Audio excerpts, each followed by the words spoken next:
final third. I think Pepe's so coachable. Well, you should be in just need to shake him. You should be in prison. We bailed you out. We bailed you out to come and play this season. You're out here disgracing us. You should be in prison. You facing charges. Alright, people, welcome back to another episode of the Final Third. We got your boy Banks hosting today. We gave Shemi the reins and he was great, but they said, you know what, let's get. I'm hosting. You know I'm hosting. Said, let me give it back to the pros. Like when we put in a youth player for a Carling Cup match and say, nah, you know what, it's the Prem. We're gonna give it back to the pros. But you know, I've got my boy Lavish with me in the cut. He's throwing up gang signs today. We're with whatever he's on, and we got a couple. We got a couple games to go through this weekend. We're gonna start with the Manchester City game. Manchester City beat West Ham 2-1. Quite a tight affair, but Manchester City. Tight. It was tight. It was tight. You know, it was tight. West Ham played their. West Ham did their thing. They did their thing, but easy, calm day at the office, though. No, Steady. It was not a calm. It wasn't a. Let's calm not day lie. West Ham had their own threat. They were counter-attacking. Of course, City had the ball most of the time. They had the ball. Yeah, but it was mature. It was mature. It was mature. Of course it was. But West Ham still made them have to put up a fight. It wasn't not. West Ham didn't just roll over for them. What did West Ham do different that they win that match or they get a result from that match? Wait, hold out. I feel like they play again. It will be the same result.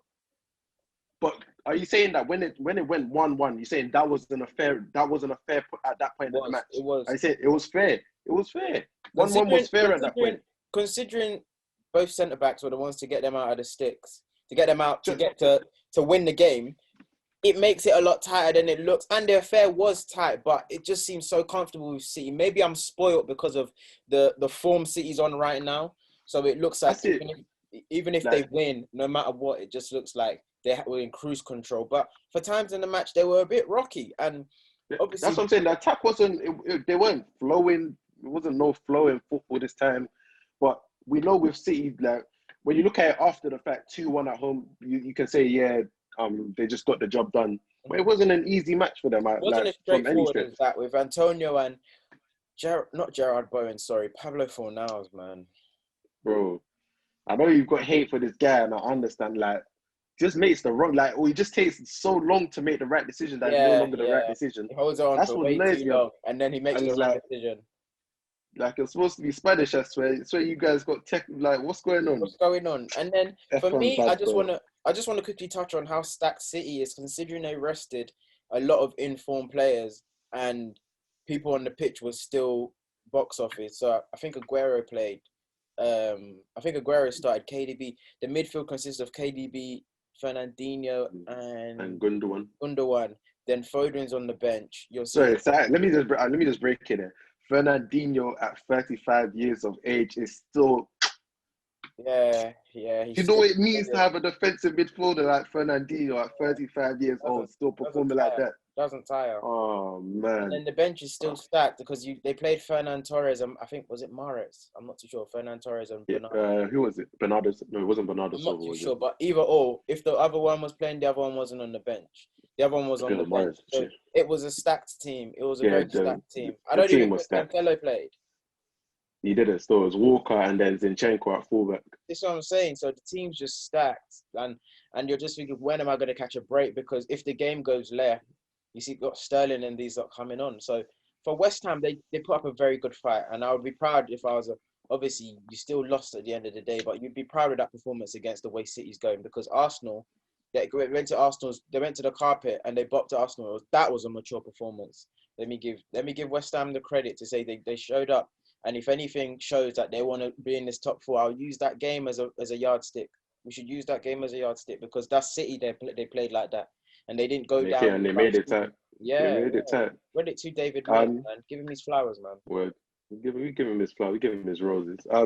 Pep says that this Manchester City team winning 20 straight is the greatest achievement out of all of his Manchester City teams. Why do managers do? Do we believe that this is the best version of Manchester City, Pep's Manchester City? No, it's not. It's not the best version of Pep's Man City. And don't be blinded by this. The reason why it looks like it's the best is because what's around.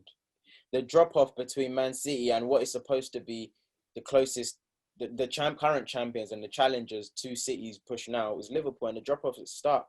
Man United are performing better, are doing very well, considering their start, and they're the closest to Man City. So it's because of how the table doesn't lie, but it's how the table looks for him to get away with comments like that. Because this is clearly not the best man. We didn't start watching football during the pandemic. We started years ago, and we've seen Man City. We've seen your second season, your third season. We've seen the season when you beat Liverpool by a point or whatever. So we've seen that this isn't the best Man City because there's still frailties there. There's still, even though Ruben Diaz is an accomplished defender and John Stones picked up fantastic form, there's still frailties there. They can get got at. It's just that I feel like the lack of strikers, of good quality strikers in the Premier League right now, on form strikers, is what plays to City's advantage. So him getting away with that comment, nah, I'm not having that. You're not pulling them off. So which version of Pep's Manchester City is the best? Is the best version? It's the Centurions. Centurions. I felt like that City there, even if you scored, because even though this one is better defensive, even if you scored then, you just felt like you weren't going to beat them. I hear. I feel like I agree in terms of the Centurions probably played the best style of football in terms of they were just blowing, at that point they were just blowing teams. They were blowing teams out. It wasn't nice. It wasn't sportsmanlike. Nice. That team was actually bullying. Because if we're going to try to put up teams versus the historical teams, that's the one we have to pick for City, not this. Yeah, I guess the 18-19 was more like we're just going to match Liverpool and we're going to do whatever we need to do to retain the title. It's retained. And this one's a bit, I think this one's a bit more similar to the 18-19. So maybe the Centurions probably stand out as the elite version, but yeah, they played some great football in 18-19. Sane then as well. Yeah. Man. Hate talking about City like this. Let's come to the carpet. We didn't even play at the carpet today. Just come over to our game, man. Come over to our game. Not to talk about Arsenal win, would you? No, I just got to give them their flowers because I'm always here dragging them and they say I'm depressing. I've got to give them their flowers. Moving on to the next game on our agenda, Leicester versus Arsenal. Arsenal won 3-1 at the King Power Stadium after a goal by Tillsman. Luiz equalised before a Lacazette penalty put them ahead before Pepe put the little icing on the cake. How did you see that match? Was you impressed by what Arsenal brought to the table? Mentality-wise, I was very, very impressed, firstly. I was very, very impressed. And I've got to give them their flowers because considering our best players weren't playing today in Saka, Aubameyang, even though Tierney played, one of our two of the three best players weren't playing. They put up a fight. Typically Arsenal concede very early, especially in recent times. When they go 1-0 down, they lose their heads. And even if they don't lose their heads and they maintain stability in the game, they don't get the goal. They're very toothless. They have no bite. But they acted for once like a bigger team than Leicester or a bigger team than anyone else. They were mature. They said the goal's coming and it did come. They believed in themselves. I still think Xhaka and Elneny were horrid. I'm not going to take away from that. I still think they were not good. But Willian played okay. He played. This is the best he's played since the Fulham game, so he played okay. Pepe played very, very well. What you're telling me is Willian's back? No, he's not. I never said that. Is that what you're telling me? No. Okay. No, Lavish you're not going to just cut this out and do that. Lavish has just told us that Willian's back. No, I never said that. No, I never said that. Cool. I never said cool. that. No, I never said that. No, sorry. Keep on going. No, I never said that. I just wanted to make sure that we got anyway, that Pepe, Willian is back. Willian is not back. Firmly cemented into Willian. All right. Sorry, continue. My bad. Continue. Just wanted to make that distinction. Just wanted to let the viewers of the final third know Chenny's thoughts on no. Sorry, my bad. Continue. You got to get a five-a-side team of Fred, Willian, the other Willian at Wolves, just all the non-Brazilians. Get them into one team and just literally let them play a five-a-side. There'll be no tech there whatsoever. Let's see your Rondos. Just running around, running. Put your Rondos on the table. Let's see what your touch is like. Put your Rondos on the table. That's when we'll really see who's Brazilian. Let's Now. see That's who's when we'll Brazilian really right see. now. There's no samba football there. Smaller circle, make it a smaller circle. Smallest. Make it One tight. touch. Make it tight. One touch. Let's see who's really balling. Let's see how you really ball. That's the test we need to do. That's what we need to do. That's the test we need to That do should be before you our can get all-star Brazilian. game.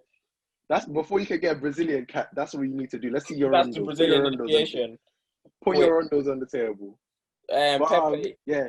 Pepe, I was just Yeah, going to quickly say, Pepe, I got to give him his flowers as well. Pepe was very, very good. And especially Pepe and Lacazette, I got to give it to them. Lacazette played very, very well. I feel like he played very, very well. He was a real leader up there, led by performance. And I'm not saying all the cliche stuff. I literally feel like he played very, very well. Now, Pepe as well, he put up a strong performance. He stepped up considering Saka wasn't on the pitch, considering Aubameyang wasn't on the pitch. And yeah, I was just very, very proud of the performance. And I was just happy to get an away win, 3-1 against Leicester. Considering who Leicester's bodied this season, there's a lot of positives to take there. Obviously, you get humbled when you realise you're on 37 points with 26 played. But it's positives right now. 2 wins in a row, if you're counting Benfica. We move forward. Do you feel like Leicester's injury crisis had a part to play in this result? No. Here's why I don't feel Leicester's injury crisis has a part. In what? In this result? Do you feel like it played a part in this result? Because we're not going to do that because Leicester's had injury crisis from day 1, October, when we kicked the ball. Because they were blighted with Pereira not starting, with Maddison, when Castagna was filling in. Do you get what I mean? But right now they're missing what? James Justin, Ayoze Perez, Maddison. We're not going to include Perez. Evans and Barnes came off as well. Barnes got a knee operation. There's one more missing as well. Yeah, Barnes out for 6 weeks at least. They obviously they lost their firepower with Barnes coming off, but okay, it did play a part in the result. That's me not being fair on them. But if you always say Leicester's got a decent 11, but outside of that, yeah, we say this all the time. I was also about to round to. If you want to be a top 4 team, a bit like what West Ham are going to face now if they go through some injuries, we've got to be able to keep it going. Do you get, even when you're blighted with injuries? And again, we're going to get to this point now, and it's for Leicester, stick or twist, baby, because you're there. You're there. You're in touch. You're on the cusp. Are you going to sink or swim? Do you understand? Yeah, just some thoughts on the game. I guess despite the injury, like regardless of the injuries, it was good to see Arsenal. I'm saying it's good to see Arsenal. Like I support them from a neutral point. Like seeing Arsenal actually turn around from going a goal down, actually win the game and actually play. As you said, Pepe played well. Willian is back, as you told me before. There was some positives, definitely some positives to take, even if we have to take into account some of Leicester's injuries.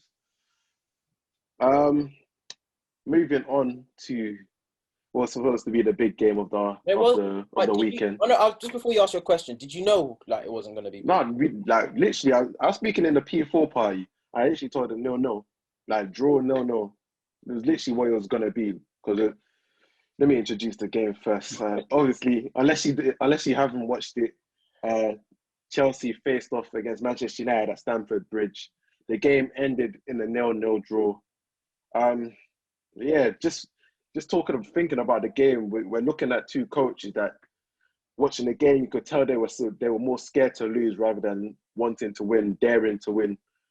It was a game, very few chances, not a lot of creative output, not a lot of risk taking from either side that made you think, okay, this team is really pushing for it. There were spells in the match when I guess you could say that United was on top and pushing for something and Chelsea were probing, but there was never like literally a draw. Everyone takes a point. If you told me at halftime, take a point, you don't have to watch the second half, I would have taken it because I knew how the second half was going to go. No, I'm telling you, like I knew how the second half was going to go. If you told me, yeah, he's got take a point now. You've got to look at McTominay there to square that ball, man. At the last minute. He's got to square. There's 3 or 1 over. It was 4-2. It was 4-2. Rudy got blocked it. Can't remember somebody running back, but all it takes is one ball across the box. There was all on the other side. All on the other side. And you cut it back for who? You cut it back for who? with this game, yeah, just to interrupt you, I don't before you interrupt your vent, but No, we're done I'm just then. looking around and I'm just thinking, I'm using this match to analyze who's the best player for each side. What I conclude is Mason Mount's Chelsea's best player, whether they like it or not, whether they want to call him Lampard's son or not. He's their best player. All their other wingers have been cowardly. I'm looking at Werner and thinking, should we use the first season thing? Should we bring that back into football? Because with with what Salah did, it disappeared. Let's be honest. In the last 5 years, we don't give people the first season Premier League thing anymore. We don't give them that allowance. I'm looking at the Chelsea players, and I'm kind of feeling sorry, especially when I'm just feeling sorry for him because he's a striker. We watched him at Leipzig when we watched Champions League games, and we're like, this is prolific. He'll suit Liverpool. And I feel like his head was in that move, but we're not going to use that as the excuse. But I'm looking at it and I'm thinking, how do you not look like a striker when you made your name playing in that striking role, getting on the end of things? Because balls are coming into the box. One came into the box, and you're just not throwing yourself at it. Because you made Lindelof look like he made a monstrous clearance, but you've got to get your... I was so surprised when Lindelof made a clearance for that because I was thinking that's a guaranteed goal there. But in terms of the first season thing, like, it's big money signings we're talking. Like, this isn't like a young player, a young 21, 22-year-old that's not really played a lot of games and need to give them that time to adjust. Any Chelsea striker hit the ground running in the first season. Name one. It's only been Costa.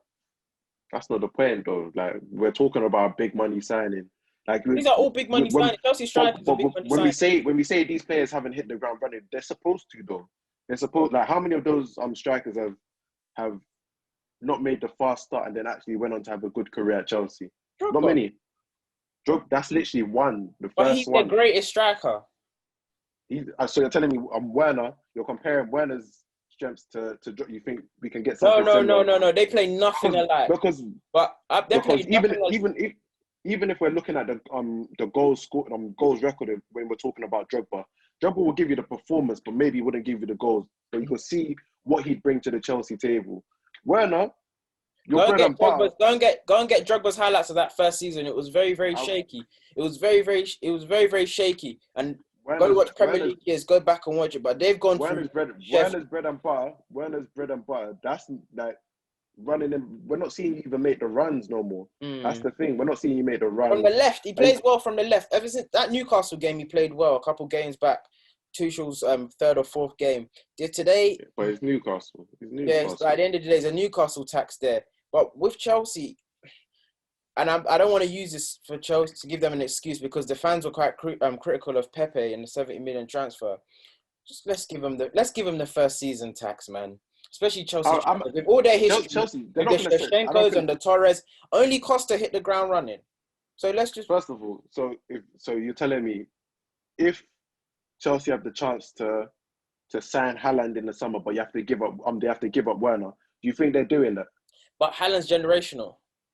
He's not okay. Even if you think he's generational, do you think with you saying give him the second season? We've seen the numbers that Werner can put up if he's. They're getting Haaland if they can get him.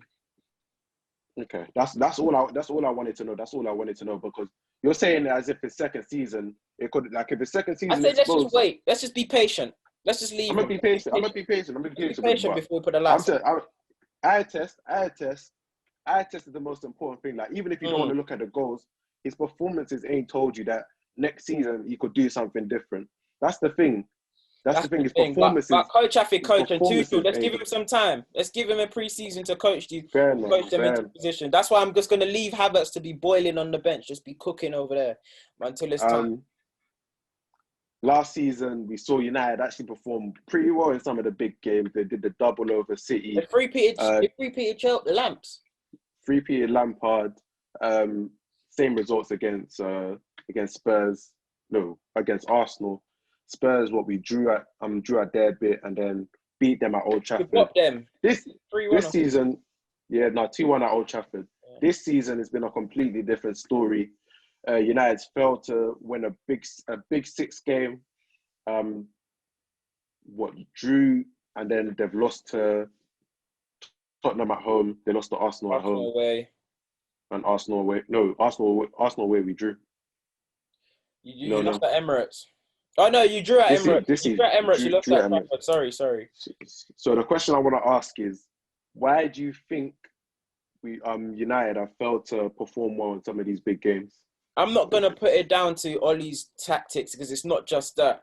Ollie's been playing how he plays. Nothing's changed from when he's come in. When you were getting the results at some of the bigger games, I'm gonna put it down to now in the tactics he's coaching. More of the onus is put onto Bruno and Pogba, but more so Bruno. And the reason why you lot ain't performing well in these games is because in these games Bruno's not there, and a lot of the Hollywood stuff he does against these smaller teams who are not as skilled, it won't work against the better teams who have skilled players or players matching his skill level. So he goes to these games and he's like your creative outlet. Pogba's not really been there this season. Not that he's been on form when he's played, but he's not been available. Do you get? So when Bruno's on the pitch and he's spamming passes across the box, or he's just ghosting through games and you're not feeling his presence, Man United lose. It's the link. You lose the link between the woeful defense, the runners in front of defense, and the link man. The link man's missing. When he goes missing, you lot lack goals. So you've got Rashford trying to create stuff out of nothing. Martial looking bad. Greenwood trying to get off any shot he can, and it just doesn't look smooth. Or you're just trying to wait for the ball to get the ball in transition. And bigger teams know better than to let you lot have space to have your transitions. Do you get what I mean? So that's what I think the issue is, and I don't know what you think it is.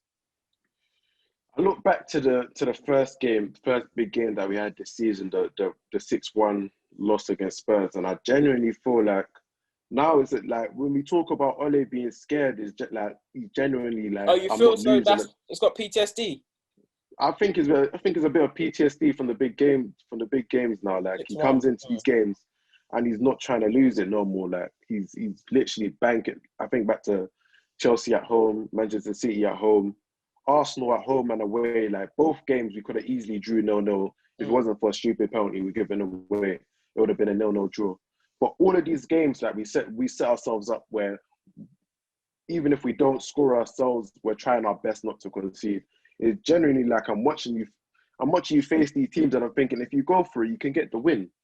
If you literally go for it against any of the teams I just named, you can go and get the win. Two cowardly performances, I would say. The two cowardly performances, I would say, was against Liverpool, because they were there for the taking. Mismatched team. And the City one. The one when you played in nil, but I genuinely think no one could be bothered that day. I think that was just one of them games where no one could be bothered, honestly. But literally, everyone was ready. Everyone was happy with the point at that point. Everyone was said, a point. Yeah. Let's go home to our families. And you guys, I would put that down to the confidence. Then you guys were in bad form, so a point against City was okay. Then the Liverpool one, inexcusable. But I feel like you're right in terms that has a part to play. You don't want to, as a Man United and him growing up as a Fergie alumni, you don't want to be losing 6-1. You're the manager that got 6-1, got dunked on you. Do you get? So I thought that he got rid of that with a 9-0. That's literally, there's a tax on that. There's the 10-man tax. It's just like the 9-0 doesn't really mean anything. Like I said, 9-man tax. It doesn't. 9-man. Oh, that's a Steve tax. That's a Jeremy Corbyn tax. What? That's a Steve tax. I just did. But like the 9-0 didn't really mean anything. Like it was nice to get goals, but I couldn't see us replicating that performance again. Moving on to Spurs versus Burnley quickly. 4-0. Just quickly, Kante had a great game. Who? Kante had a great game. He had a great. He was breaking stuff up. Are you saying Spurs? You know, I'm gonna let you have your Kante appreciation. Spurs 4, Burnley 0. Bale at the double. Kane and Lucas Moura as well on the score sheet. I just wanted to take this time to give some Bale appreciation. He's been playing he's been playing like he's not Bale for the whole season. So the last two, even the game against West Ham when he came on as a sub, like he was actually balling. This game as well, he was balling again. So I feel like he's just getting ready for Euro 2021. I feel like Wales are going to do great things with Euro 2021. Just trying to get the muscles loose again. You don't give Aaron Ramsey that damn armband. Wow. First of all, Bale is their leader, so let's just We're not gonna use. with. We're not gonna use a Ain't, Sean Dyche. We're not gonna use a Sean Dyche Burnley to use that to give Braille flowers. Well, that's not what you're here for. That's that's not not why what you I'm got here for. signed to Real But Madrid. I don't know. I just felt like I can't see a throwback performance from Bell like that, and I'm not putting on the agenda It for the wasn't final even at third. Turf Moor. It doesn't matter. Doesn't matter. I just you see a throwback performance from Bell, we got to How talk about are it. you gonna take Burnley to a big pitch that is New White Hart Lane or Tottenham Hotspur Stadium and expect them to get a result? You know Burnley want the pitch nice and compact. That pitch is huge. Of course they're gonna get pulled apart. You see what happens when they go Yeah, to the Etihad, another huge pitch.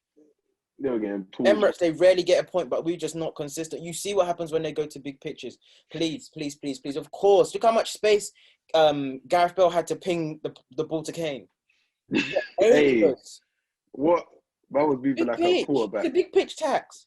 It's a big pitch tax. Come on. Ah, man. So you say you can't give Bell no flowers for today? No, man. Nah. Fair enough. That's the Tottenham segment then. Quickly, just to round up. No, quickly, just before we round up, you saw Roy Keane and Jamie Carragher. It was getting spicy there. Jamie Carragher, hold on a minute. He said, Jamie, breathe a second, mate. David Jones said, breathe a second, mate. I am so happy that Roy Keane said what he had to say about Tottenham, because for years Tottenham have been getting by being mediocre, for years they used the comparison of Pochettino and Klopp and how he needed a transitional phase. Klopp won something, Pochettino didn't, and he left. For years they've used the fact that Tottenham are now like Harry Kane and Son, and it's a good team, good foundation, work hard. I think because they got a lot of English players, so they get away with it. But Roy Keane, like the true Irishman it is, said it as it is. They're not good. Outside Kane and Son, they're not good. Okay, so let me quickly talk about what I thought about Roy Keane's thoughts. So I like the first point where he's James Redknapp was talking about they've got a whole load of internationals in their team. That means nothing. It literally means thank you. That like, means nothing. I like Roy Keane's point. Like that means nothing. Like, at the end of the day, like when you look at what Davinson Sanchez is doing for Tottenham right now, he's a Colombia style. Like it doesn't mean nothing to be international nowadays. Like the man said, if you trap the ball, you get an international cap. That's how it's been recently. We look at we talked about this last week. We talk about the guys that were getting call-ups for England. Like anyone was getting a call-up for England over the last couple of years. Get a call-up for England. Doesn't really mean anything. What I didn't like is that that all of a sudden, since Jose Mourinho came into the Tottenham role, all of a sudden their squad isn't good enough. It needs like I don't mess with that. Like their squad isn't 9th or 10th best in the league or wherever they are in the table. I'm pretty sure Tottenham are 9th in the table or 8th in the table. It's not the 9th or 8th best squad in the league. 7th. All of us is 6th, 7th, somewhere in that 5th, 6th. Like they should be competing for Europe. They should be competing for Europe. Yeah. Like they're 8th in the table. It's not the 8th best squad in the league. Like they should be doing more. They should be doing more with that squad. And all of a sudden, ever since Jose Mourinho came, it's now like they don't run hard enough. They're not skilled enough. He's found out who. Yeah, okay. I didn't like that narrative. The only thing I didn't like from what Roy Keane said, and I feel like this is because he was on TV, he didn't have time to process what he was saying, is the fact that our Real Madrid let Reguilon go. That's lazy analysis. Yeah. That's lazy analysis. Lazy. At one point, Roy Keane, to get to Man United, you left where everyone has to come from somewhere, is basically what the point is. So that's lazy analysis at the end of the day. And Reguilon, like literally, as Redknapp said, Reguilon's been one of the best left backs in the league. We can't lie. Yeah. So I feel like Kane, Son, and Reguilon. When Jamie Redknapp tried to force in Højbjerg there, Højbjerg's a very good squad player. Man said that Alderweireld as if he's not been finished. And Alderweireld's not the same. He's thinking of Toby. This is Alderweireld. He's thinking of Toby. You're thinking of Toby. I think you're thinking of Toby. Alderweireld's not the same player he once was. And Alderweireld does start for United, but Roy Keane wasn't using United as the barometer. This is what. But I love the conversation, because now it's going to evoke more conversation. You know, this is how these things happen. I love it because Spurs and Chelsea never get hard criticism. When it comes to Chelsea players, they never get harsh criticism. But Spurs and Chelsea never get house, and I loved it. So yeah, just wanted to quickly add that in there. So. All right, people. That has been the final third for this week. This is game week, 26? I think, yeah, it's 26. 27, 26. 26. This is game week 26. It's been your host, Banks, alongside Lavish. The part-time host. Chill. There's going to be talks back in the back room about my future. Or listen, we ain't going to talk about... Close the show. Make sure you follow the Final Third on all of our socials. Follow us on the Twitter at the Final Third _. Make sure you follow us on the Insta at the Final 3RD_.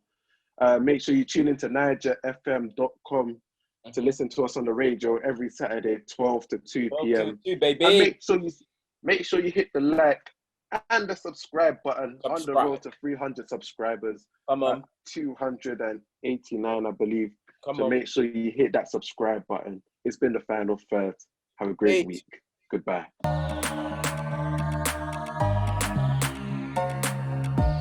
You are now listening to The Final Third. I think Pepe's so coachable. You just need to shake him. You should be in prison. We build you out. We build you out to come and play this season. You're out here disgracing us. You should be in prison. You facing charges.